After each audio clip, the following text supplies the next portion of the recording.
Like, these kids are not social. They lack social skills. I take my daughter somewhere. I took her to I forgot. We went to J Hud's block party, and there's vendors everywhere, kids playing and stuff. She in the corner playing with her phone.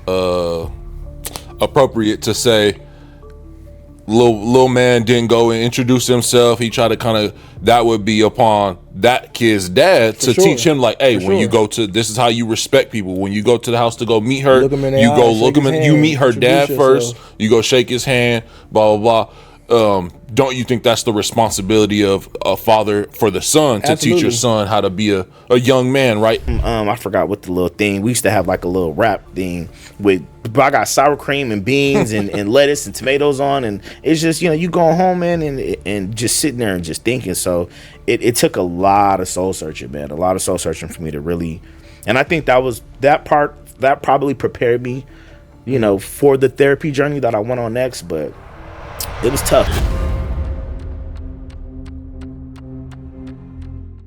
What's good, y'all? Welcome back to the Triple F Podcast. This is episode 7 of the Father Fraternity. I'm one of your hosts. I'm Ty. Marcus. Dre. And today we got a banger. We got a new guest for y'all today. First guest. First guest ever, man. Go ahead and introduce yourself. Jamar from Riverside, from the IE. Yeah. Yeah, Jamaar from the IE, stand up. Let's go. Start talking about IE babies. You feel me? Tell us a little bit about yourself. History, background, age. What's good with you? Man, I'm 35. I'm from Riverside, born and raised. I've been in sales for like 15 years, man. So I done sold and done basically everything. Stepped into the, I guess the digital creator space a little bit. I do, like food reviews and stuff like that. But, just on the, I'm just a regular man, just, a dad, black man trying to get it. Just out here grinding, man. That's it. Not really too much, man. I heard that. It seemed like the same story with all of us. Yep. Really. You know what I mean? Yeah. How many kids you got? So I got one, two, because I count my girl's son. Mm-hmm. Mine as well, and then we got a little girl that's due November 15th. So soon to be right around two. Congratulations! Congratulations! Right around the corner. Yeah, man. getting all the loose ends, tied up with that. Yep. So yeah. Yep. That seems kind of crazy. Last episode we talked about the birth experience a little bit, like just being in the room. Have you experienced that? With the first, I was holding the leg. Oh, yeah. They had me in the trenches. I was in the trenches, dog. Yeah. It's a crazy experience, though, right? Like, people can tell you about being in a room and ain't nothing like it, though. Yeah, you gotta feel that magic. Cause like for me, I guess like she wasn't spreading her legs wide enough, so I was just holding the leg, and then I'm right there, dude. So it was just like it's weird. It's like nostalgic, it's gross, and it's magical at the same time. Because it's just so much going on. Yep. But it's just once you kind of start seeing everything go down, man, it's just like wow, like that's how it really goes down. So yeah, that was crazy for sure. I heard that, man. Yeah, we got in a little bit about our experience last episode, and it got emotional in here. Oh, man. It got emotional in here. Yeah. Sorry you had to miss out on it. Yeah, you came at the right time. Y'all was in there hitting the mark with the woo-woo. Hey, that's how it go, though, man. Yeah, you got to take your little trip to the corner to be like. Yeah. Exactly how it be. Now, I know you mentioned that you and your girl is about to have another child in November. How long you been in your relationship for? To be honest, I would say I've known my girl for 10 plus years, but we probably been rocking this boat for like 4 years on and off, but really like tied down again for like a good like 2 solid. Okay. But yeah, like altogether like 5, like 4. Okay. And is she from Riverside area as well? Yeah. She is from Riverside. Yeah. Well, that's cool. So you said 10 years. So you didn't know her in high school or anything like that? I did, yeah. So I knew her like back in the Gap, but we didn't really like start like. Probably I would say maybe like, dang, dude, I gotta go back like 2010 is probably when we started. Like, okay. But I knew her for a minute though. Yeah. Oh, okay, that's cool. Yeah. Now I know you say you got 2 kids, one on the way. From your experience in parenting so far, I know we talked a little bit in the messages about talking about new gen versus old gen. I want you to get into like, because from my perspective, the new generation, we do stuff a little bit different than what the old generation does. And I don't know if we losing recipes or it's a good thing that we changing. What's your perspective on it? You know what? I got mixed reviews on it because for me, I feel like you work so hard so your kids grow up in a better environment that you did. So it's different to apply the same lessons that we learned and how we learned them. So I think that's like the yin and the yang between what I go through with mines, because it's like, I mean, for one, it's like I got a boy and a girl the exact same age. So my daughter and her son are the exact same age, same sign. So it's different because we just broke into technology when we were growing up. They've been bred into it. Yeah, they had it their whole life. And they don't get going, like we all came from the era. Man, after school, I'm outside with my friends, you know what I'm saying? The street lights was my alarm clock. Like I wasn't glued to, devices. To a device. Like my mom could take my phone, I'd be like, all right, I'm cool, but can I go outside? You know what I mean? Now it's the complete opposite. Right. You take the phone, it's a whirlwind going on. You know what I mean? So, but for me, I think it's harder because I don't think they understand the morals that we try to lace them with it. And we got it. Like, I used to get a kick out of sitting around the garages with my uncles and my dad and them up in there talking that, listen, Al Green in the back and all that.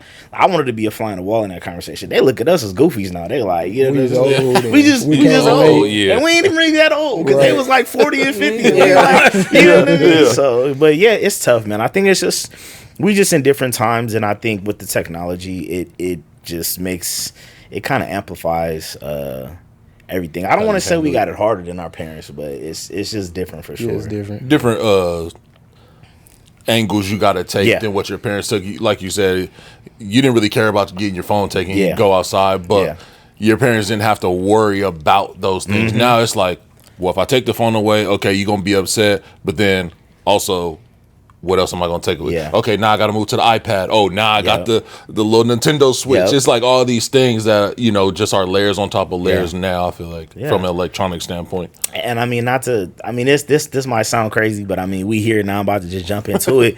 We got beat with everything. You know what I mean? Like I'm gonna just keep it. I'm gonna just keep it a buck. I mean, that was my follow-up question. What you think about whooping? Man, it was the consequences and the repercussions for us were different. And I mean, like on the flip side of that, though, it's like that's really my last resort I really want to go to, because I don't want my kids to go through how I got corporately punished. But at the same time, sometimes it's like, boy, you just don't know. You know what I'm saying? Like I would have got knocked out, my stuff taken, and put on restriction. You know what I'm saying? And I'm literally just telling you to do this, that. So it's different. It's a different dynamic for sure. But I mean, although for me personally, and we'll get into this more, but I went to therapy. I was on a journey some years back, and I went to therapy, and I think that really started to allow my kids to have more of a flooring to express themselves. Of course, keep a boundary with expressing yourself, but that also too got me into like kind of the way that we were raised in that aspect was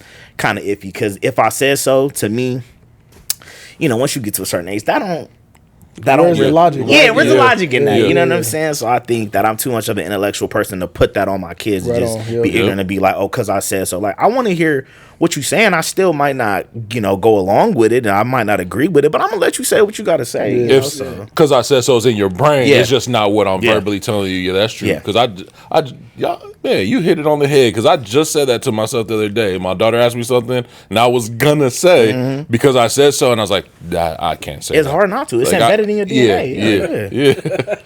Real talk. I sure was about to do that the other day. I know you mentioned, just to take a step back, I know you mentioned therapy, but I kind of want to go even back further than that. And it might not even be why you did it, but I just want to understand why. So you said you grew up in the house did you grow up in the house with your mom and dad? Yeah, so my mom and my stepdad were high school sweethearts. And my biological dad was like, he was in the picture necessarily, but my mom and my stepdad were like my immediate parents. Okay. And do you feel like the way you were raised is why you went to therapy eventually? Was it like a recorrecting of things, or was it something totally different? That's a good question. I think it was more so of the cycles I kept getting myself in, and this is just me being completely transparent, the cycles I kept falling into with women. Once I got older, I started to just try to because you get to a certain age, I'm not sure, different men are, they go through different experiences, but for me, bro, I was already I felt like I had did it all by 27.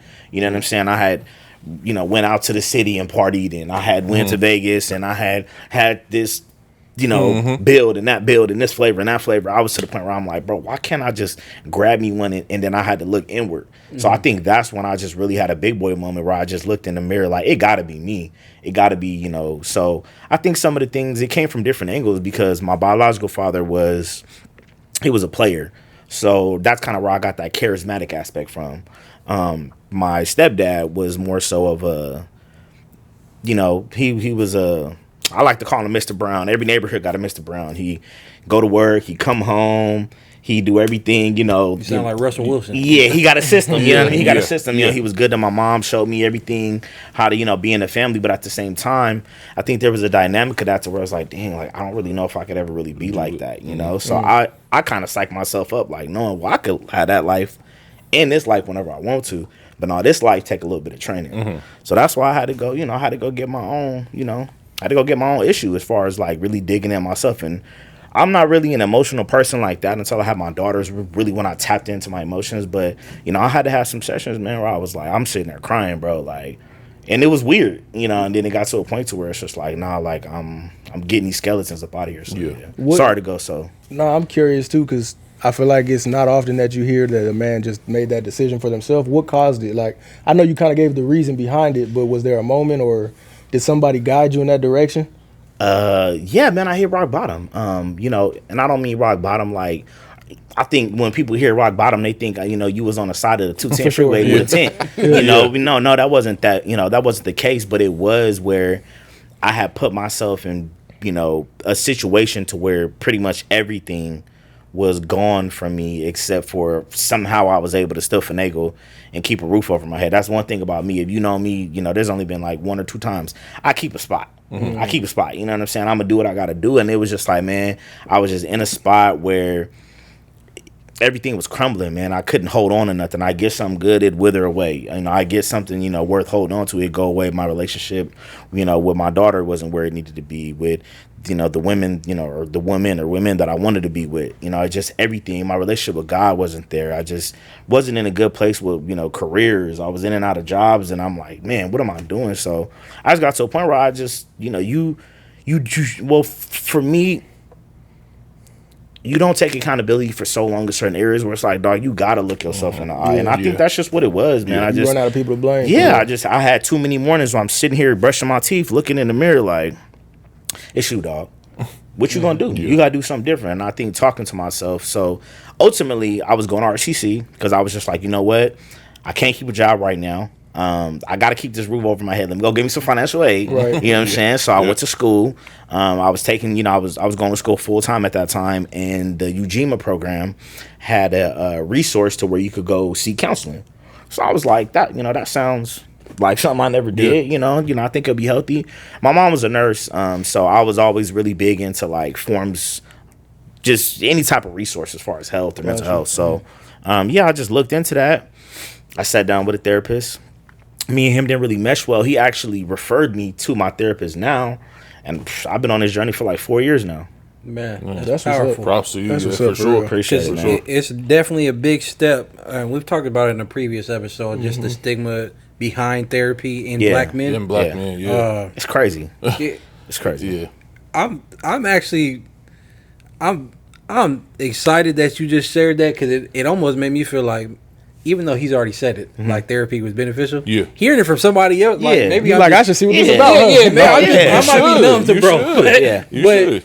It definitely sounds like, man, you know what? That's very empowering. Man. I mean, because what else could it do but help? Right. It ain't gonna hurt. It's not gonna hurt nothing if you don't, like it or whatever you get from it. And you're just like, oh, it's not for me. Then cool. But at least you tried it. Yeah. But you might go in there and, like we've all said, you might start saying some stuff you didn't realize. They might start asking stuff that you didn't realize you had to say. Yeah. And now you're like, man, I've been going here for 4 years already. I'm locked in. I need my issue, man. My therapist he goes on vacation, but he gives me his emergency just in case, like, hey, if you need, and it's like, it's crazy because it's like once I have another session, it's so much weight lifted off because, the way that because not only is it your journey, it's literally like you prescribing yourself, like, I would say a medication that you literally know is going to work for you. And I'm trying not to jump into too many stories, man, because I'm getting passionate now. But, I had this chick that I, was talking to, right? And I talked to her before I went to therapy. So maybe a couple years later, we still was like friends on social media and followed each other and whatnot. And she would always it's kind of like she would throw like little hater jabs. Like, well, you didn't do this with me. Like she, maybe see me out on a date or, once I started to settle down with my girl, we started doing, different stuff. Day go for the weekend. And, you start going out and really doing it with the one so. And, I just, she'd be like, why weren't you? And I just kind of tell her like, I'm a completely different person. And I know that's hard for you to understand, but it's like, I took a journey. I'm a completely different, person how I am. You put in the work to get to this point today. Yeah. But another thing too with her, she went to therapy too. So she's like, well, I went to therapy. You know what I mean? Like, what do you think you're better? I'm like, nah. But I like literally like the first therapist I got, it didn't work between me and him. And I knew that I needed to find somebody that I had a connection with that I could trust to hold me accountable. That was really what like unlocked the key and turned it. Was once I found somebody that was like, okay, I trust him, like, because I respected him as he's a black man.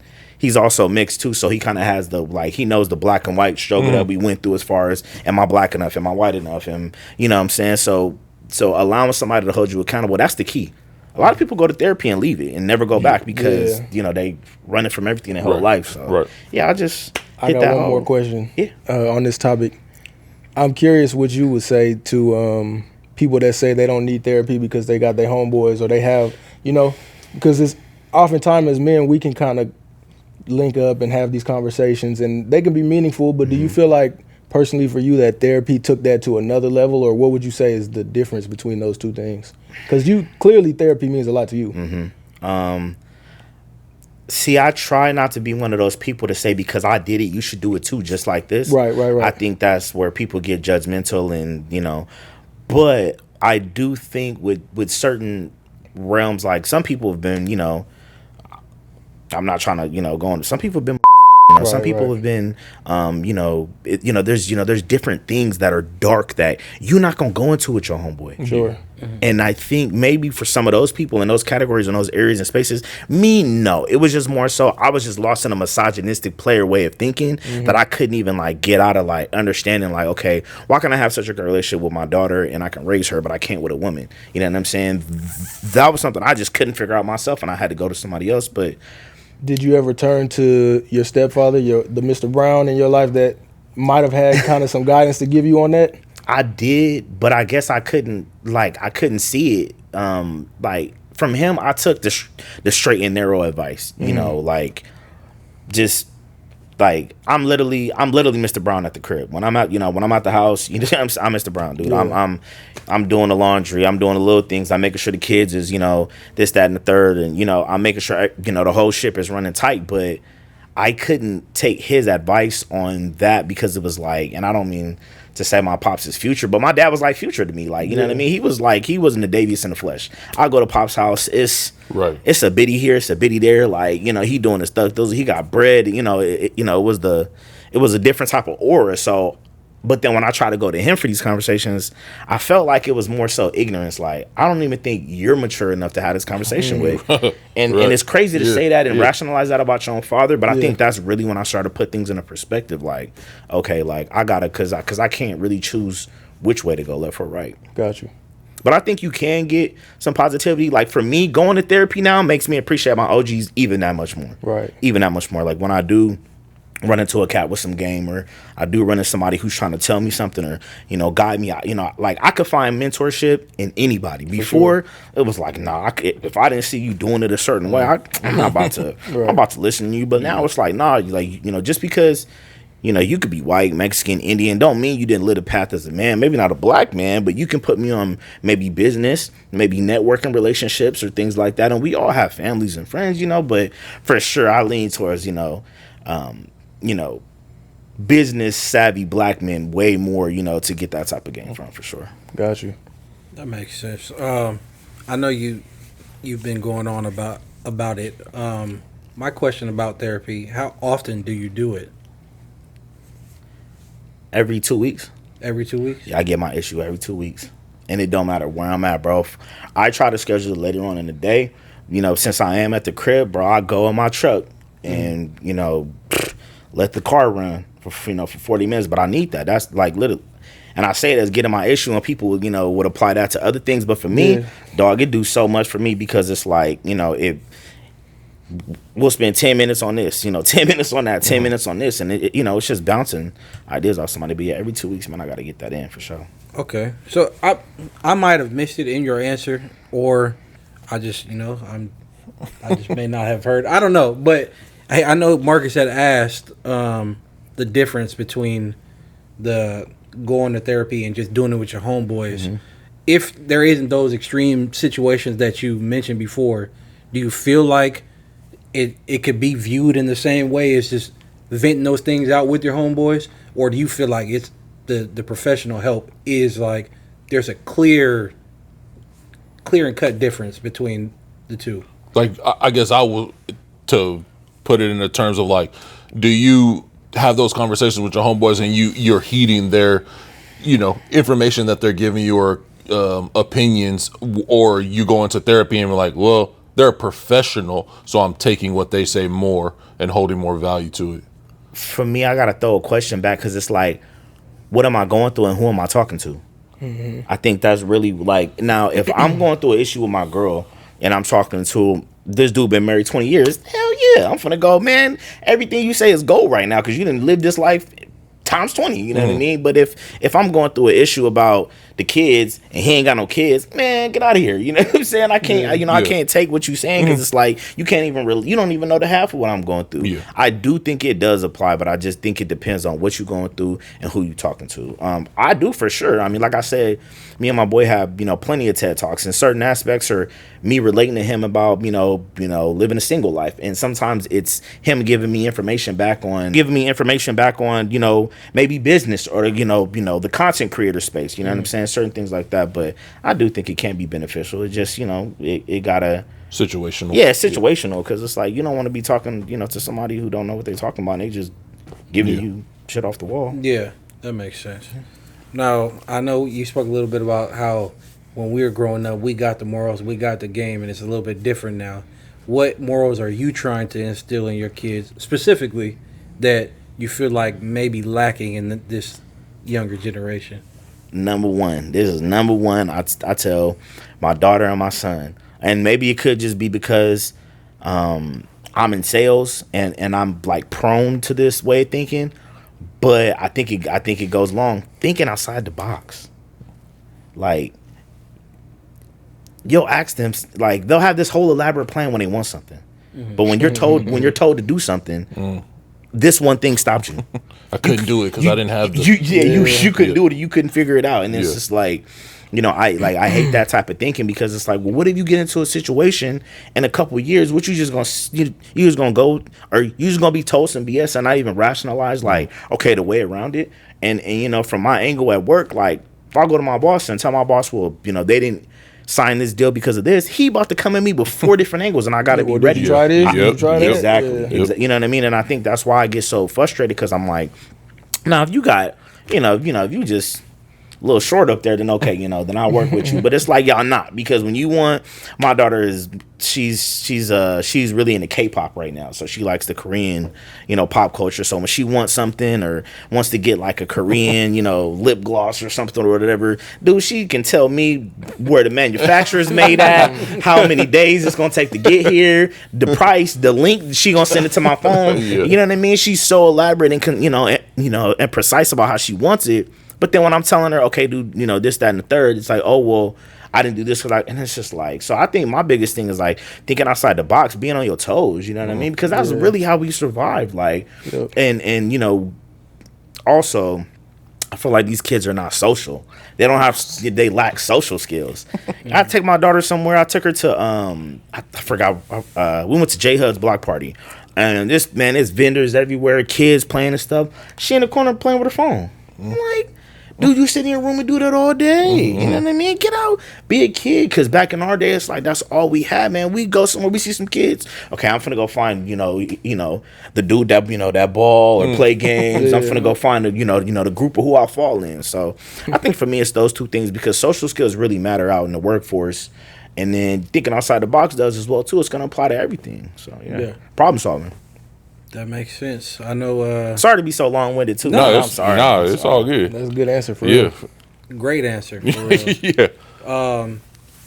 As far as I know, we talked about the morals, and you mentioned earlier like your relationship with God. Mm-hmm. Do you feel like that is a joint responsibility that you and your girl have to raise your kids up in that way, or are you letting them decide on their own? How do you feel about that? See, I feel like a lot of my answers are going to be constructed because my mom raised me well, but my mom was a little bit of a control freak. So I don't like to make them feel like you got to choose A or B. I want you to be your own person, but have some rationale behind it. You know what I mean? Have some logic behind it. So I do think it's our job to steer them in the right direction, and you do with it what you may. Mm-hmm. I don't like seeing anybody be cornered or, positioned into having to do something. Even at work sometimes, we all got bosses and jobs and stuff, and it like grinds my gears when it's like... Wait, they don't have no bosses. Oh, my bad. Yeah, we entrepreneurs. I'm trying to get like y'all out here. No, I got a boss. I'm trying to get like y'all out here. I just got off work about 4 o'clock today. For real. We still got bosses, but it's different. But you get what I'm saying. I mean, y'all understand. But I mean, that's dope, man. Like for sure. Like that's definitely the space I'm trying to get into eventually because the freedom is on a different level. But yeah, man, I think it's our job to steer them in the right direction, and but we have to respect what they love and what they don't love and what they like and they don't like, and I think that's the beauty of the beauty and the curse of being a parent, because it's like you don't want to let go too much on that cord, but you got to, you know what I mean? You got to let them fall and scrape their knees so they know why they fell. Mm-hmm. I agree with that. I like that you said there's beauty in that, because there ain't no handbook for being a parent. No. You just got to, it's every day you learning something new and you growing. Like, and if you're not, you're doing something wrong. Yep. Y'all got daughters? Yep. How many times y'all do something or y'all go hard on your daughter and you take a walk and be like, it tears me up. It still tears me up. You know what I mean? Even with her being 11. No, my daughter's we all 2 months now. Oh, okay. Okay. 6, 7. Yeah. So, how old was your daughter? My daughter's 11. 11. Okay. Yeah. So she's on that cusp of like. Yeah, how is it with an 11-year-old daughter? Yeah. Give us some game on that preteen life. It's tough. It's challenging, especially because like I would say she's her own person. She's her own person in every way. But I think for me sometimes like we get into it a lot. I'll tell you our number one gripe is the outfit in the morning, and it's not the inappropriate. It's not even. Go ahead. I got a question for you after. It's not. It might be 3 to 1. It ain't even like she's trying to wear skimpy stuff or nothing like that. It's just for my daughter. Like I'd be like, baby, you so beautiful. Like you know how many girls be blessed, to look like you. And I feel like she be half-assing her, and I'm like, I'm out here copping forces and dunks, and but it's like to her, like I have to take a step back and realize like she don't care about that like I did when I was steezed up and I wanted the SBs and the Jordans and the dunks and this, that, and the third, and that mattered to me. But at least for her, I'm like, okay, at least but look clean. Like, you know what I mean? The other day we got into it. She had some blue jeans and she washed them, but they had a dirt stain on there. So I'm like, your jeans are dirty. She's like, my jeans aren't dirty, they're a stain. I washed them. And I'm like, but if it's stained with dirt, it looked dirty. If we sitting here 5 minutes in the morning, I gotta go drop her off down the street. We sitting having a whole debate about this, but at the end of the day, so I'm just like, okay, go change your pants. So she go change her pants. Now, mind you, my girl had just braided her hair like the day before, right? So you got fresh braids, right? She take off her bonnet. Baby hairs is all 3 different. I'm like, Jayla, why you ain't brush your baby hairs down? She like, I don't got a brush. that goes back to the problem solving. Yeah. So you couldn't ask me for a brush or ask her before she left. It wasn't important enough for you to find a brush. Exactly, right? Yep. So then I go back and I'm like, that's like me going to get my hair cut and my barber cutting my hair and not edging me up. I'm like, go grab the brush and go figure it out. It's just little things like that, man. But it's tough. Because at the same time, that morning, like, so so I'm driving to work and I'm just like, dang, like maybe I shouldn't have like went, so up on my tone, right? But then this next week when she comes back, because I have her 50% of the time, I get her every Wednesday, Thursday, and the first and third weekend, and then we rotate the fifth. So she comes back this last week, and first thing she said when she got in the car, another thing, so she don't be packing sufficient, like she'll pack like one pair of shorts and it's and like 2 pair of jeans and it's hot outside. It's like you should have probably loaded up on the shorts, you know what I mean? You got to shop, huh? Yeah, now I gotta go grab a jacket. I gotta go do something. So she hopped in the car this week and she was all like, she was like, I brought my shoes, the shoes that match with each outfit, and I got my jacket. Like, so sometimes it's like, dang, like, well, I guess I didn't go too hard on her, but in my mind, I'm like, man, I don't like yelling at her like that, because I don't like seeing that, that look come over her face. It's still tearing me up. So yeah. I got a question for you then. We talked about it. She's 11. My daughter's 6. Okay. Are you okay with, and I don't know if she necessarily likes these things, but she's still a girl, right? And you're still a dad. Are you okay with your daughter wearing like maybe like the little heels, like, sandals that got a little heel on it? Something of that nature. What's your outlook on that? I see where you're going with that. Like for me, it's like it's certain things where I'm like, hell no. Yeah. Hell no. Like, and it just depends, I guess, on the look. Because at the same time, though, I gotta remember, like, she's a girl that aspires to be a young woman, that aspires to be a woman. So like, I gotta kind of give her that space. But some shit, I'm like, hell no. You know what I mean? Like we had a party the other day, and there was still like, little boys running around the house, and she went to put her pajamas on. I said, "There's boys in the house." She said, "So I live here." Point taken, but it's boys in the house. You know what I mean? So like, I had to check her about that, but I don't know, man. That's tough because certain things, it's like I gotta, I gotta get on her about. Some days she'll wear a tank top and won't put on a bralette. And it's like, hell no, you can't go out like that. It's just forward to that. Y'all shouldn't, but they convinced me to let my daughter wear the little heels. I don't think around the house. Yeah, around the house. I don't think it's that bad around the house. Right. Because 3-1. Yeah, because she's 3-1. They got me. She's still, she still got to have that freedom to, be a girl at, to a certain extent. True. Yeah, that makes sense. The whole heel thing got me on another wavelength. What do you feel about dating? Like, when could they start dating? Or you getting close to that, huh? I'm gonna be real. Like, realistically, I probably won't let that go down until like 15. I'm gonna be real. Like, 15? I probably won't be comfortable to be like, 15. You like a boy or something? Yeah, like you don't need to, because right now you got to lock in. You get in high school, okay, I'll take that territory, when it comes. So maybe freshman year. Is that for son and daughter? Huh? That's for son and daughter? Not a boy. I mean, you know what they gonna say about you? Nah, boy. I mean, because it's going on the internet. So. You talked about the work you did. I mean, because it's like, who am I gonna get this maybe game to? We should hold him back a little bit, maybe. If he like you, then we gotta hold him back in the world. You know what? And it's funny because he's not, but he is. He's a very handsome lad, but he got some. We got some work to do on that category and area, and I don't mean to, tap on to see. My dad was black and white, and my mom was black. I'm sorry, so I was really, really raised in that. Like, his mom is biracial, and his grandma is white. So, and he was mainly raised with his mom and his grandma.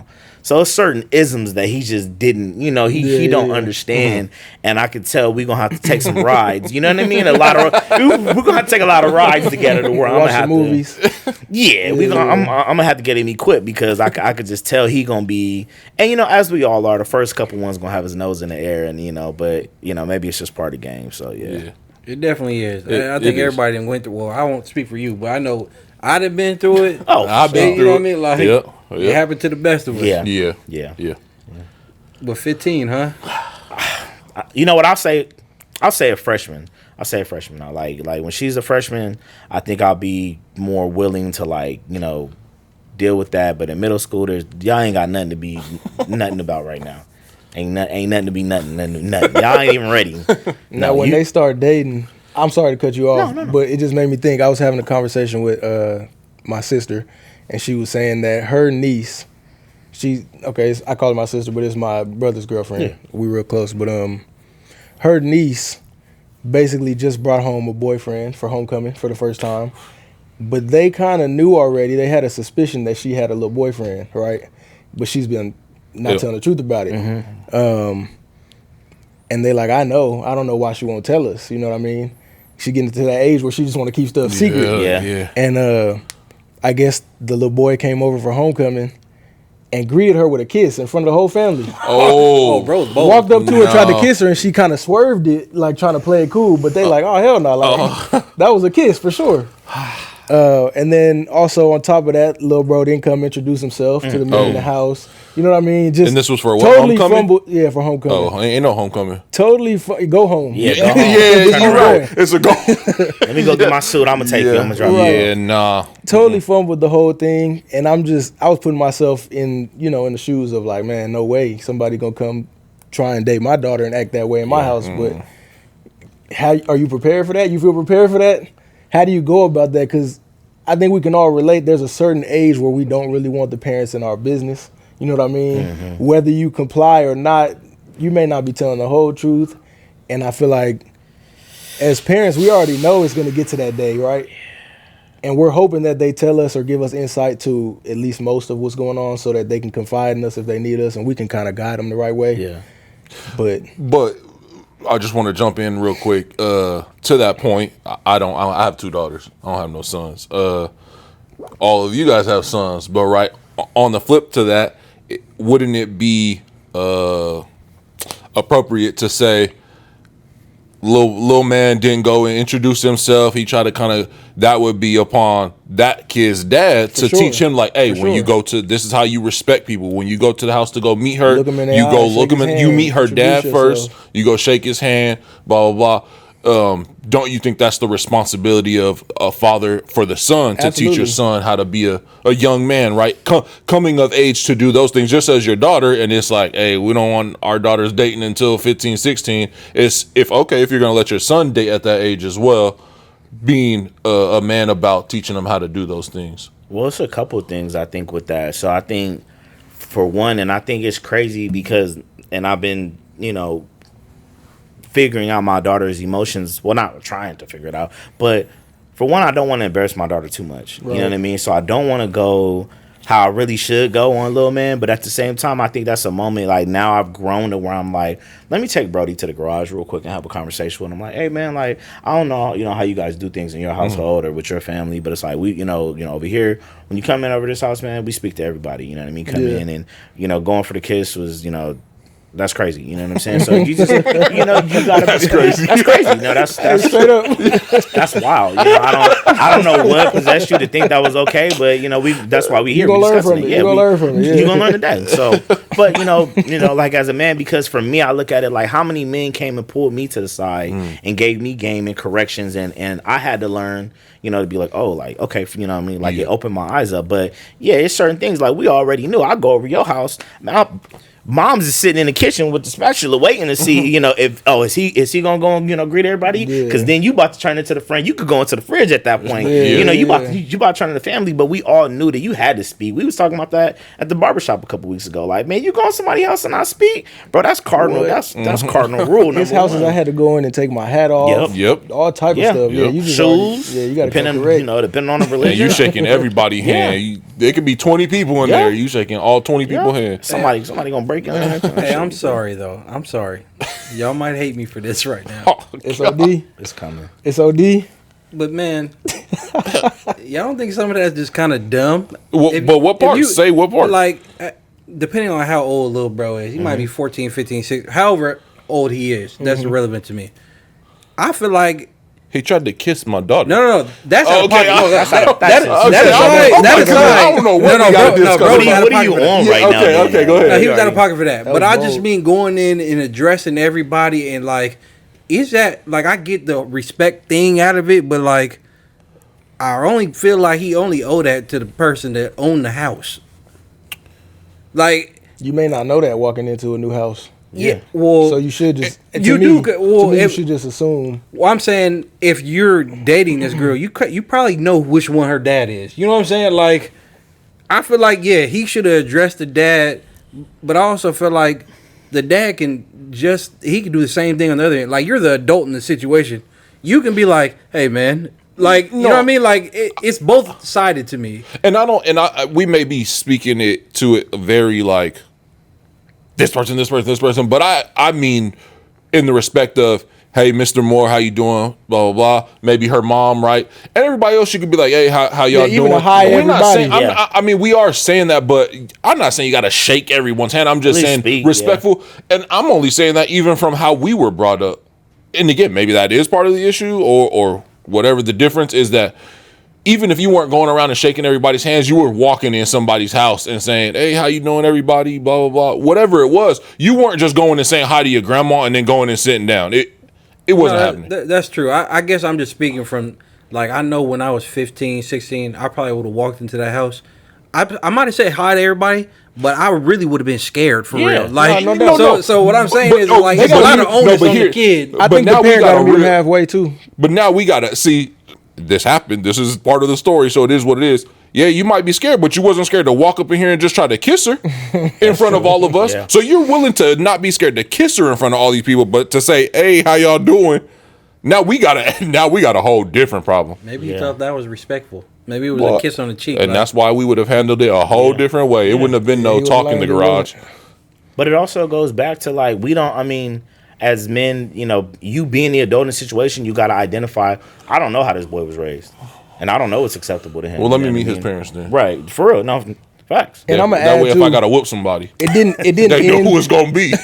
I'm going to add too, because I don't think I said, but the men in the house eventually made their way to him and introduced themselves and kind of like, nice to meet you. Yeah. It wasn't. They didn't grill him. They didn't hit him with the Reggie from Bad Boys situation. Like Reggie turned out all right.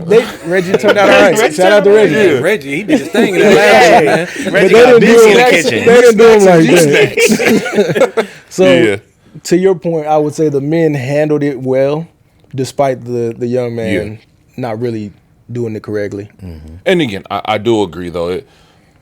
As we continue to talk all the time on here, sometimes it's just not his fault, right? Sometimes he just don't know no better, and that's not his fault, and it's upon whoever that needs to be to take him under their wing, and Marcus said something while we was talking about it. He was like, I had to go in some houses and take off my hat. Yeah, man, that's dumb to me.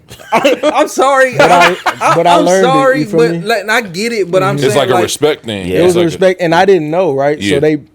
So that's like a South. It's like a big South thing. Yeah, like a big people in the South. Yeah, when I was in Louisiana, that was big. That was Rob's dad. Yeah, I was out there for 3 years. That was Rob's dad.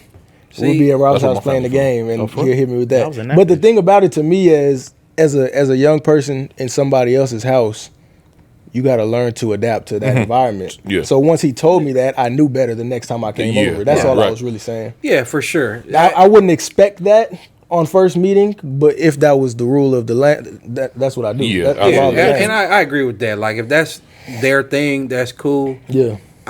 When I said it's dumb, there's just certain things that I feel like I ain't taking with me from my childhood. Like, I used to have to do that at my own granddad's house. Like, you step into the house, you take all your hat. I'm like, bro, it's a hat. Like, to me, just some things just ain't that I bet deep. you took that hat off. Yeah. That's I bet I don't know more. But I feel like you were about to say something to that. I forgot where I was going with it. I lost my train of thought with it.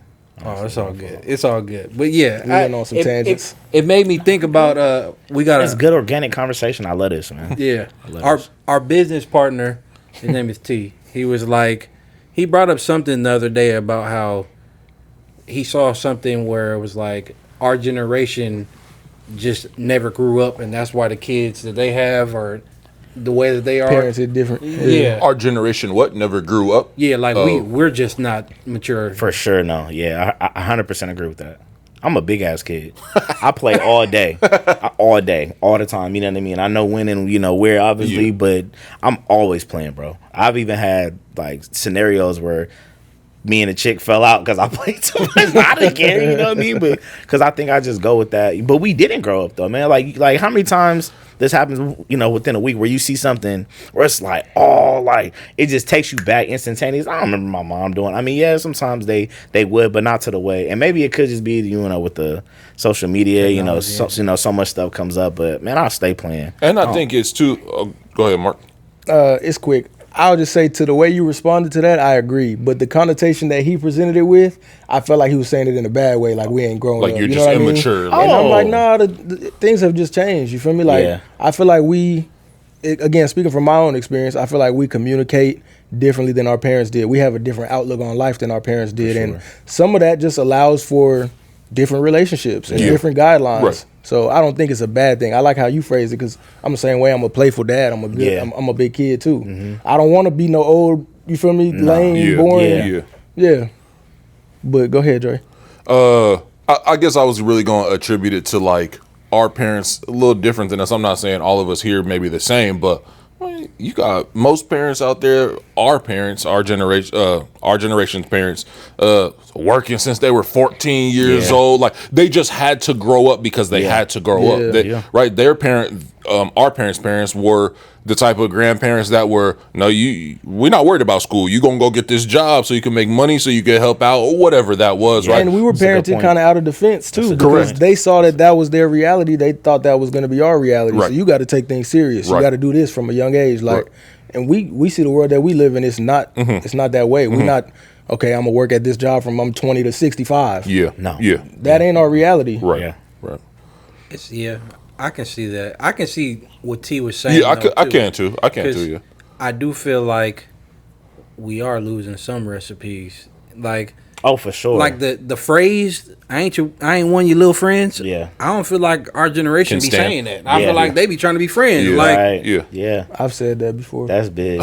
You said what? I ain't one of your little friends. I felt so old when I said it. I was like, damn, I just said that. And I'm glad you said it though, because I mean, no offense, but I feel like I see it too often where parents are like, they're not setting that boundary of like, parent-child. They're like, we're equal. You my best friend. And then you wonder why they don't respect you the way you want them to. Yeah. Like, they thought you was your friend. Yeah. Like, Right. I go through that a lot, honestly, because I feel the way that I parent, versus the way my girl parents sometimes is a little different as far as like, I gotta put this in a way where I don't get myself in trouble. Like, so way to be mindful. Yeah, I gotta be mindful. So her and her son relate on a more, not saying that they do, but from the outside looking in, it's more of like a older sister, little brother type of, route. Like she gives him a lot more floor to express himself than I normally do. But I think it also could be the mom and the son type of tandem and relationship that they have to where, but with me, it's like you a dude. I'm not gonna treat you the same way. I'm gonna treat you like a dude, to some extent, to where I gotta show you how a man's gonna challenge you. That's my role. That's what I'm here for, right? But on the flip side, we couldn't be in the same room as our parents while adult stuff was going on. What was it? Get out my mouth. What you doing in grown folks' business? These kids be sitting there right in the mix with us. You know same what I'm saying? table. So it's kind of hard at times to have that boundary because for me, I think it's good for them to see how productive like family gatherings could be for them to have their own without, the craziness that is going on, like, not having. I think my biggest thing that I really try to bring out of my kids is I want you to just be able to be yourself in whatever room you're in. Don't go and pretend for nobody. There's so much pretending going on, especially with the content creation and stuff. And sorry to go on a different tangent, I know, but I just be, so many light bulbs be, just popping off while I'm talking about this. But yeah, man, we had a different dynamic how we were raised, and I used to remember so many times I'd just be in there waiting to ask a question, and I'm like, it's like get out of my mouth, and I'm like, I wasn't even in here for that, you know what I mean? But I was getting a juice. I'm trying to see if I can get a cupcake, like what? So, Hey, I'm weak because I was always doing that same thing, but I was actually trying to be in. Oh yeah, I was just getting juice. Like, only if my mom. But you're like, while I'm here, let me. Yeah. Only if my mama flying friends was over. That was the only time I'm like really trying to hang out. Like, hey, Miss Danielle, how you? See, that's your problem. See, that's your problem. Since a young and everything Since a from young a man, Miss Danielle was man. She again. This is going on the internet. Yeah, So I ain't tripping. I'm just messing with you. She know who Miss Danielle is. She don't even stay out here no more. Hey, Miss Danielle. Oh, out of man. pocket right now. Oh my goodness. That's Okay, funny. so I'm sorry to change subjects a little bit, but you just talked about things that popping off in your head when you were talking about that. Do you want to elaborate on it a little bit? I don't even remember. What Talking about the kids being themselves, no matter where they at. Yeah. It's like I'm trying to be very mindful because we'll have different conversations and I just I say things. So I'm trying to be, but I think sometimes when people come in common, or excuse me, when they come in contact, it's one or two. Either you love me or you hate me. It ain't no in between with me because it's like I'm gonna be blunt, brash to an extent. I've grown to have to understand you gotta have boundaries in certain situations and how you say things. But these kids today, I feel like they're contextless. They're trying to be something, or they're not just like finding like me. I know, like I'm born to the extent like, dude, I ain't gonna lie to you. I'm probably finna leave here and go play 2K and kick it. You know what I'm saying? But at the same time, I can walk in a room of millionaires, which I deal with on an occasion because I work in construction sales, and I gotta jump into a whole different hat. But knowing who I am and when I'm around my people, and just being humble, like. What's wrong with being humble and being yourself? And I think everybody's pretending to be, and I think that's one of the biggest things I try to get these kids to fall into is just know it's like, look, like with my daughter, like I get it, you like the Korean culture, but you black. you going about to walk this life as a black woman. Same thing, with little man. I get it. Grandma might be Caucasian, mom might be biracial, but you black, bro.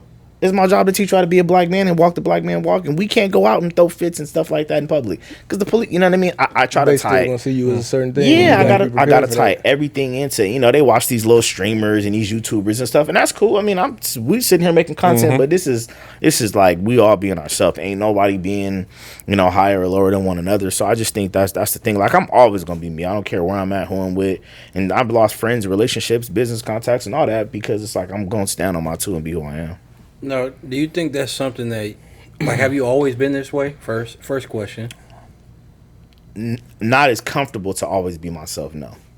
Okay. And that goes At back what to age therapy. do you think that happened? Because I feel like we all go through. Well, I don't want to speak for everybody, but I know me personally. Like, and I spoke about it in a different episode. Like, not necessarily that I wasn't being myself, but I didn't know myself. My identity was in something that I was that I was into. Like, I played basketball throughout my whole life. Mm-hmm. My identity was like, I'm a basketball player. Yep. Like, you know what I mean? So like, it's not like I wasn't being myself. It was I didn't know myself. Yeah. So do you feel like there's a difference? Like, did you find yourself to then be yourself in every room, or do you feel like you kind of was in a cycle of? Yeah. I ain't gonna hold you. This crazy. This is a story I only tell few and some, but everybody finna know.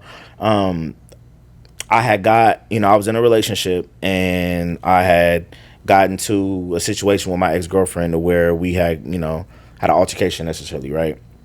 And I ended up and I kind of had some legal situations with my daughter because my daughter was like in the next room when it happened, right? So I ended up losing everything. I lost my apartment, I lost my job, I lost my car. I was rock bottom. I had to go move to Louisiana and stay with my aunt. And I hit my J. Cole phase, man. Like grew my facial, the little that I could. I wasn't getting haircuts no more. My hair was just growing long. I was just working. I was grinding, and it was like from being where I was a store manager at Sprint at the time. I was making good money, had my own spot, nice car, everything. Like I had it going for myself at 28 at that time, and I found myself when I was at the lowest, dude. I'm walking to Taco Bell, bro, because there is no telecommunications in the sticks of Louisiana. Mm-hmm. In Natchitoches, Louisiana, that's where I was at, man. There's one T-Mobile and one Verizon for 50 blocks. You know what I mean? And that's all I did for 10 years. I'm out there working at Taco Bell, bro, making Crunchwrap Supreme boxes, $5, $5.50. Here you go. You know what I'm saying? The lowest. Never could imagine I would be there.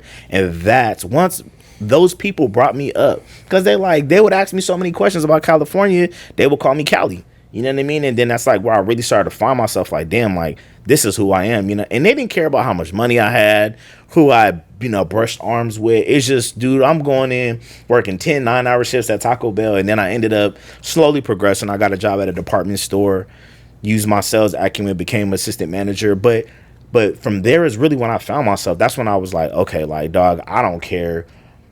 Because out there, it's all about family. You ask my man, what you finna do when you get off? Oh, my cousin is having this. Or me and my wife finna go to a cookout at her sister-in-law. Everything was family. That was the dynamic that I came back to Cali once I got myself together, searching for. And that's, you know, thank God, you know what I mean? That's you know, that's where I'm at. You know, that's you know, what I brought, you know, into. But that's really when I found myself. When I really, you know, realized what was important. That was when I was able to just be confident in myself. Like, I don't care with nobody I know. Because at the end of the day, you ain't paying my mortgage. You ain't paying my utility. Like, I don't care, man. You do nothing to facilitate what I'm trying to do for me and my family. So, yeah, I think that's really where it hit me. But I was probably like 29, man, when I really was like. Found myself, dog, like 29. And I spent my 30th birthday out there with nothing. And then that's when it just kind of like clicked, man. And then from there, 5 years later, man, to all the viewers out there, I feel like that lets you know, like, it can happen at any moment. It ain't too late. 29 ain't old. You know what I mean? Nah. Right. I don't care what social media make you feel like. Yeah, bro, finding yourself at 29, you still got a long life ahead of you to live. God willing. You know what I mean? So, man, and it was so dark, bro. It's so dark. It was some dude. Some of the worst days. I'm from California, born and raised, and I got mosquitoes tearing me up, taking the trash out. You know what I'm saying? I'm walking 40 minutes across town in that heat and that humidity to go to Taco Bell. To clock in, I was making $7.85. You know what I mean? It's just, and I'm not trying to put no emphasis. I'm not trying to make this into no damn Tyler Perry movie, but it was dark, bro. I had dark days, man. Walking across with a damn I forgot what the little thing. We used to have like a little wrap thing I got sour cream and beans and lettuce and tomatoes on, and it's just, you know, you going home, man, and just sitting there and just thinking. So it took a lot of soul searching, man, a lot of soul searching for me to really, and I think that probably prepared me, you know, for the therapy journey that I went on next. But it was tough. I ain't gonna hold you. I ain't gonna talk about it. Like, it was not having, you know, not being able to physically touch my daughter for 2 years, you know, like, you know, hug her, having everything over the phone and FaceTime tore me up. And I've been there, you know, for years. So it's like, there's so many things that I think was really just increases my faith in God, man, because he'll take it all from you in a New York minute, just like that. And you'll think, you know, and that's why I was watching something on Instagram, and Andre 3000 was saying, I never judge anybody or hate on anybody, you know, whether they're at the top or the bottom. Because at some point, you know, you're going to go from the bottom to the top and from the top to the bottom. So, you know. They having their moment. Yeah, everybody get their turn. You know what I mean? So it's like, you can never judge, you know, nobody, you know, depending on what they're going through. I try to be as positive and, you know, ethical about, you know, whatever, you know. So that's just, it took a while for me to get here, though, because I used to be very pessimistic, because I'm a realist, too. So I used to be really pessimistic, like, nah, that's not, because the facts are leading up to this. But, man, if you don't walk with that faith, you got to keep that thing on you. You got to. So, yeah. Man, that's fire. That's for real. I got a heavy hitter question to follow that with. I don't even know if you're ready for this. What's your Taco Bell order? Hey, what's wrong with you? Oh, damn. I ain't gonna, you know what's crazy? It's so funny too, because I didn't even really eat Taco Bell like that before I worked there. So when I worked, you know, obviously you go through the whole menu, but I'm gonna keep it. I'm gonna let y'all in. My thing, because I had never had nacho fries before I worked there, right? Okay. Nacho fries, bro. Those to me is like, I mean, regular. I mean, if we're gonna go regular degular on the menu, I really like the potato tacos. I think those are smooth. The regular crunchy taco supreme go hard at any time. Hey, I'm so pissed that you asked. Me too. Hold on, low key, man. We gonna have to have a conversation after this. First, Taco Bell just got free promotion. That's first off. Shout out Taco Bell. But I mean, whatever you do, you gotta finish it off with a Baja Blast. got to, bro. You got to. It takes anything you eat from there over the top. If you're not getting by, people will order stuff like I'm sitting here ringing up the order like, you should, I give you a free cup if you try to be like, bro, it's crazy. Yeah, that's mine. But the nacho fries, bro, I tried the nacho fries and fell in love, dog. Yeah, my wife liked those. Couldn't stay away from them. That's funny. That's what's up. That's funny. Hey, Back to the, I do make good burritos though, because I work there, bro. So my rolling skills is crazy. Like, we have a burrito night at the house go stupid because we got the little flat thing on our stove too. So I grill them all. Everybody be lying there with they plate. Like, can I get an extra toast on it? Yeah. I got you. oh wait, That's funny. no, you're crazy for that. But if we're gonna talk about food, I don't know if you noticed, but we're not exactly the skinniest panel. So I don't be looking like We dead it up. What you mean we dead it up? yeah. What do you think about that though? That bod is like your fitness journey important, and I'm gonna follow this up with something off the cup that I cusp. Just don't worry. Hey, whatever Just- sound good. Whatever sound good, just go with it. To be honest, man, it's tough because I'm just getting back into like consistently, because I've been sitting on the couch for 6 months watching Game of Thrones, eating chips and shit with her, So, but now, I mean, I think it's for me. I think the way I'm looking at it. Shout out to my boy Rashad Hughes. He be training me. We do boxing training like once or twice a week, and I'm getting back into my cardio. It's vital. But at the same time, it's like, man, when you got so much going on, it's hard to prioritize that.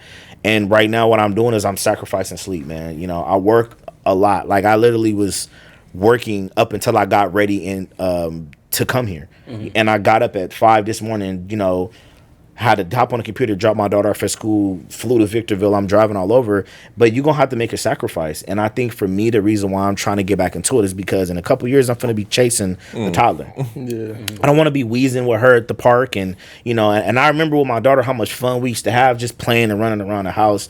But in the defense, man, like, dude, we only got so many hours in a day. And then you got, your lady, you got the kids. It's tough. But you got to get back into that mindset. For me, it just starts them Facebook memories, dog. The Facebook memories start popping up, and I was like, oh, I was killing them 4 years ago. You get in the mirror, you be like, I ain't there no more. You know what I mean? I be hurt, like, damn. Like, my followers don't even know I fell off like this. Nah, I was just playing. But yeah, it's tough, man. It's it's a different dynamic. I think it is. If you can, I would advise all the dads out there to just start with the dieting. I do most of the cooking right now because she can't stand on her feet for too long, Mm-hmm. So I try to keep it smooth with the dieting, but it's tough, man. It is it's a different, you get older, man, and your time isn't prioritized the same way. It's not just you going to the gym, kicking it with the homies, you know what I'm saying, running around, hooping. Bro, I used to come home, hoop for hours after work, you know what I mean? Or I get up in the morning, go hoop before work. Man, I can't do that. Yeah, no, And we don't recover the same no more either. So. No. Well, what was you gonna say? To follow up, Yeah. I was really gonna. I think we need a challenge, man. What? Yeah. Because we've talked about it before. We have. And, this is some accountability for our viewers. Mm-hmm. I think we need a challenge, bro. We shouldn't be coming back here every week the same weight. The same size. We shouldn't be, Hey. you know what I mean? Like, we need some growth That's in real. here. We got kids looking up to us. Yeah. Like, we're trying to decide what we're going to be for Halloween this year. Yeah, they was like, Mr. Incredible. I'm like, I can't pull off the leotard. You know what I mean? Like, I can't pull off the buff. You know what I mean? Like, I ain't Mr. Incredible. Yeah. Bro. And look at myself in the mirror. It's like, man, that's low key weak to tell your kid. Like, sorry, I can't be this one because we can't do this. So I'm Yeah. gonna be Mr. Potato Head. You feel me? Yeah, Like, man. That is crazy.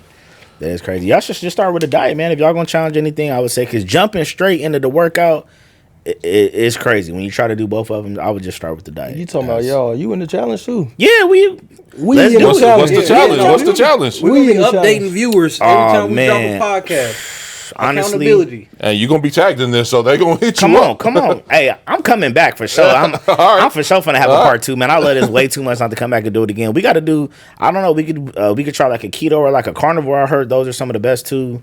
Those are the best 2 diets. Yeah, are you trying to do like challenge as in who could lose the most weight? Is it just a working? No, you ain't can got- you work out consistently? we can make it who can lose the most or whatever, but to me, the challenge is within ourselves Yeah. and like Just coming holding- back here yeah. every week, knowing that like Hey, I worked got a out little 4 bit better. times last Yeah. week. Yeah. yeah, some sort of like check in. You know what All I right. mean? I'll tell y'all right now, I'm around 305, 310 right now. I'm 335. Too hefty. You feel me? Damn, yeah. One. The next time we record, I'm not gonna be 305, 310. Yeah, but see, I don't know though, because see, this is where we get into a little bit of a debate. What? I'm big now, right? So I intimidate a lot of people. You already said on this podcast that you can understand why people tried me. So do I really want to So take you trying to stay there Yeah, I'm now. like, You wait, left your hold on. safety Do weight I now. really want to No, go back but to that? you Because can what if I accomplish lose like that. 10, 15 pounds? You like, you back. You know what I mean? They probably. I'm gonna tell you right now, no offense. Those I know where Go you're ahead, go going. ahead. I know where you're going. I already know where you're You know what I'm going. saying? I'm just saying, like, I know when I was a college basketball player, I weighed 245, and I was ain't nobody gonna try me. Yeah. You know what I mean? Yeah, Like, yeah. you know, we got some room. Yeah, You but feel it's me? what we said. You can still be, whatever size you are trying to be, but in shape. Yeah. Yeah. for sure. Yeah, All that's a, challenge, Accountability challenge. Absolutely. And Gotta take it. I want people, the viewers, to really hold us accountable too. Let's do it. If we come back in a couple weeks, whenever we drop, They gonna leave a comment like, "Y'all was still looking a little fluffy I on was there." lucky I was looking fluffy. Man. look, me personally, I'm gonna look fluffy for a minute, but gradually Yeah, it's yeah, gonna change. yeah, you feel me? less fluffy. Yeah. yeah. But All what right. Dre say though? Less fluffy. He said it's not a dad bod, it's a father figure. Yeah. Yep. Father figure. Yeah. So we gotta, you feel me? You I still think gonna the have thing that? for me, man, Ain't no is dad bod. I was Father feeling figure. bloated figure. all the time, Yeah, bro. yeah, Like that was that it was. I'm inflammation. like, damn, I ain't even ate nothing like that. I take 3 bites and I'm. That's what got me like, okay, it's and then we got stairs, so I'm like, I'm at the 3rd step. Hey, y'all, we gotta taking take a breaks? break. Like, On come one on, flight of man. stairs? Hey, Yeah. I'm gonna just go back and call one of these kids and go do what I'm about to go today. Nah, that's Yeah. that's when it started getting crazy. Yeah. And to say this, I really brought that up, us growing and like, because I believe we all think it's important because our kids can only go as far as we take them. Right. So we got to set the example. To me, like I'll speak for me myself. I've let myself go way too far past the bottom. You know what I mean? Like, Yep. and something got to change, or they're gonna be looking at. Kids get older and they be looking like, man, you telling me to do this, but you Right. can't Yeah. do it. And you it ain't know? gonna get no Yeah. easier for us Yeah. neither. Yeah. The older we getting. Yeah. Right. If we Right. making excuses today. But the 10 fact years that's in from your now, head too, I think that's because there's a lot of people that get way past where we at and don't Yeah. even like act on that thought. You know what I mean? And just keep going. So it's like, the fact that it's there and you speaking on it, that you want to change it. That right then and there is that already a is step towards- optimistic of yeah. you, man. Yeah. Yeah. I see that. in you. Yeah. Yeah. That's growth. Hey, I got a quick, I guess it's a fun question for you. I seen this on TikTok. Basically, in the video, the man was saying, you can't let your kids sleep in the bed that you're supposed to be getting busy in. Basically. Now I know you about to have a little one, and I'll preface it with this: I got 2 kids. One's a newborn, one's a toddler. The toddler is right in the middle of being my wife. He all up in your face. Yeah, man. What's your take on this? That's tough, man, because I mean, I wash my linen every Sunday. I'm gonna just start with that. But it's hard because it's like once they get to a certain age, I think then no. But when they're in between that toddler and it's like you gotta they are bosses, you know what I'm saying, to an extent right now. So it's like you can't really take that comfortability away from them in some aspects. But I do think it gets to a certain point to where, like, when I was a single dad and it was just me and my daughter, Not necessarily. I would always keep a little toddler section and little bed in my room. You know what I mean? Because I always wanted her to like have that sense of independence to go do it. And I think in certain scenarios, I think it does lead to kids being too dependent on what they're used to. So I mean, it's for every situation is different. You know what I mean? Like I got a homegirl that I've been friends with for years, and you know she's a single. You know she's a single mom. You know she has 2 boys, and me and her I would tell her like you can't be like letting them be in the bed with you like to certain ages. You know what I mean? But for her, like she's a woman, she has a want to be needed a little differently than I do as a man. My detachment with that is kind of different. But I don't know, man. It's tough. I think it's situational. I'm gonna just leave it that to be politically correct. I heard. All right. All of a sudden. All of a sudden. Dre? Because it's tough. I think it sometimes has to do with convenience. Like, That's true. right, I get up and go to work at 4 in the morning. The little one will come in at, of course, 3:21, and I'm like, bro, that last 30 minutes was my best sleep. Yeah. And so I don't necessarily get up and take her back to her room now. As often as I can, to where I'm just like, although I don't want to, I do it. I do walk her back, and I'll have to sleep in there for a little while, then get up and go back to my bed. But some nights, she come in there, I can hear the door open, I pop my head up, it's her right there at the end of the bed. Come on, just pull her up in there. Yeah. But I do agree at the same time too that at a certain age, no, like it. I will then have to make a conscious effort at a certain age to be like, no matter what time it is, I need to get up and walk you back to your room, or just simply say, no, you need to go to your room. So, Marcus? Same boat. Same thing? Yeah, same boat for sure. I feel that. With my son, he's a month old. Right. He in the bed. Yeah. He's gonna be in the bed, but we plotting on getting him out the bed already. Right. You feel me? Right. He don't even he has a bassinet in our room, but there may be times where he's fussy or whatever, and we gonna put him in the bed with us to chill him out. Yep. So I think once we get to a certain stage where not only is it more bassinet, but then it's your crib and your room, Yep. we just gonna evolve to that. Yep. Yeah. I guess I can rock with that. Yeah. What about you? I mean, Cage, look, he don't even care to go to his room. It's not even. He's not even asking. Your He's room not is even his asking. room. Nah, we He say like, hey night, y'all. he go and climb in my bed. I'm here. He's like, I'm here. Yeah, no. He tell y'all it's time for bed. He's 1.5. Oh Well, yeah, a little he over he 1.5. grabbing his tablet, rubbing his feet together. Huh? Nah, bro, he literally will like go get in the bed and move the pillow where he wants That's it. funny. Lay down. I'm like, You got enough room, Dad? Yeah, that's comedy. Yeah, no. Kids are Right. wild too. They get to kicking you in your back and stuff, man. But hey, that's what we do it for, right? Man, my baby girl used to snore too. I'm glad she stopped snoring because she got asthma. Oh, She's starting to grow out of it. Her snoring used to be she kicking, slapping, turning, twisting, pulling the covers, snoring, everything. I'm like, dang, I don't even want to sleep in here no more. Yep. Sheesh. You know, turned the whole place out. that's tough. Well, shoot, it's been a great episode, bro. We Absolutely. appreciate you taking. Oh, the Yeah, time we out. appreciate it. Thank y'all for having Yeah. me, man. We gotta have you come back. I don't know if Marcus brought it or not. Oh, it's in the whip. It's in the whip. It's in the whip, but we got the little Fly Father Fraternity wristband Oh, for you. yeah. I need and then that. we got a keychain. Appreciate that. Appreciate that. It's been another great episode, man. Absolutely. Hey man, thank y'all for having me, man. This was beyond like y'all made me. At first, I was a little nervous, but man, y'all got me.